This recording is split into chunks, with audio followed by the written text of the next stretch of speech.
নমস্কার, সকলকে স্বাগত ঐতিহ্য আনার নতুন ভিডিওতে। আজ আমরা এই মুহূর্তে এসে পৌঁছেছি রংপুর শহর থেকে ২০ কিলোমিটার দূরে অবস্থিত পীরগাছা জমিদার বাড়িতে। এটি মূলত মন্থনা জমিদার বাড়ির নামেও পরিচিত।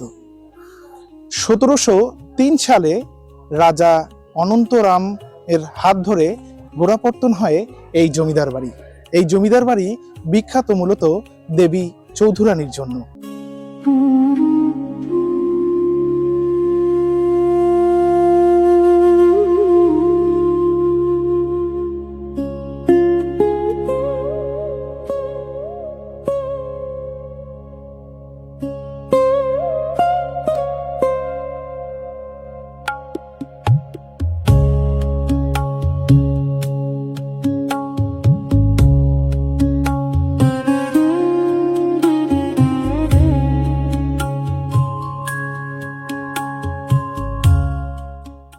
এই জমিদার বাড়ি মূলত ২৮ একর জমির উপর নির্মাণ করা হয় সেই সময়ে।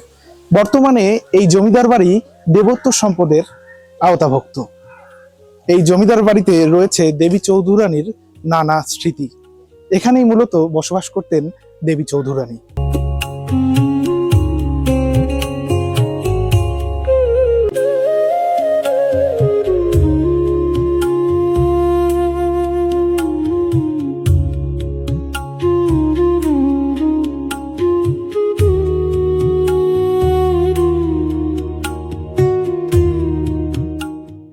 এই বাড়ির আনাচে কানাচে এখনো কালের সাক্ষী হয়ে রয়েছে দেবী চৌধুরানীর ইতিহাস।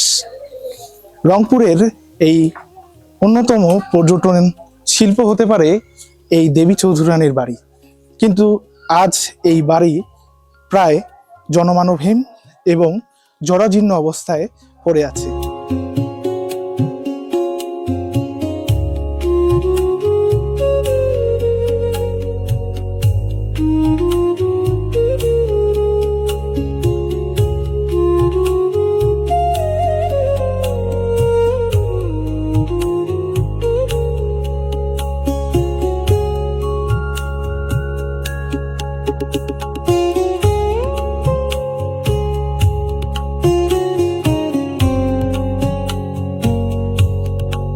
এই মুহূর্তে আমরা যে স্থানটিতে রয়েছি এটি পীরগাছা জমিদার বাড়ির একটি অংশ।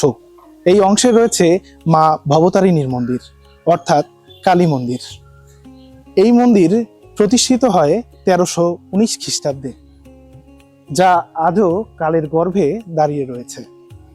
এই মন্দিরের মূল আরাধ্যা দেবী মা কালী। এই মন্দিরে পাঠা বলির প্রথা রয়েছে।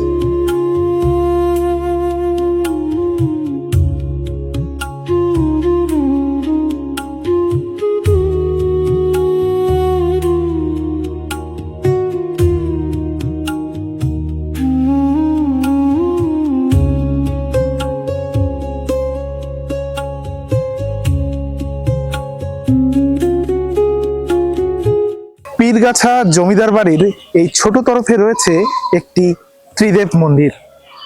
এই মন্দিরটি নির্মাণ করেন জ্ঞানেন্দ্র নারায়ণ রায়। এটি ১৫০ বছরের পুরনো একটি মন্দির। এখনো কালের গর্ভে দাঁড়িয়ে আছে, মাথা উঁচু করে তার স্বমহিমায়।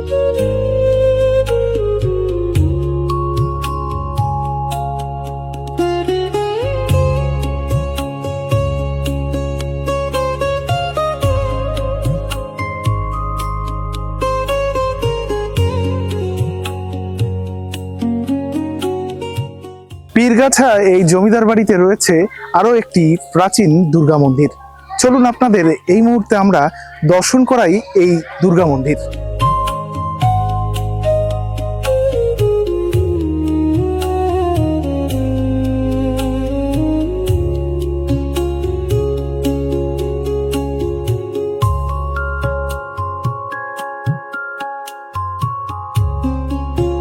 পীরগাছায় এই মন্থনা জমিদার বাড়িতে এসে আমরা একটি মাত্র জমিদারের ব্যবহৃত টেবিল আমরা দেখতে পেলাম এখানে। এটি মূলত শ্বেত পাথরের তৈরি, সেই সময়ের এই শ্বেত পাথরের টেবিল। আপনাদের মাঝে ঐতিহ্য আনা তুলে ধরছে সেই সময়ের জমিদারদের ব্যবহৃত শ্বেত পাথরের টেবিল।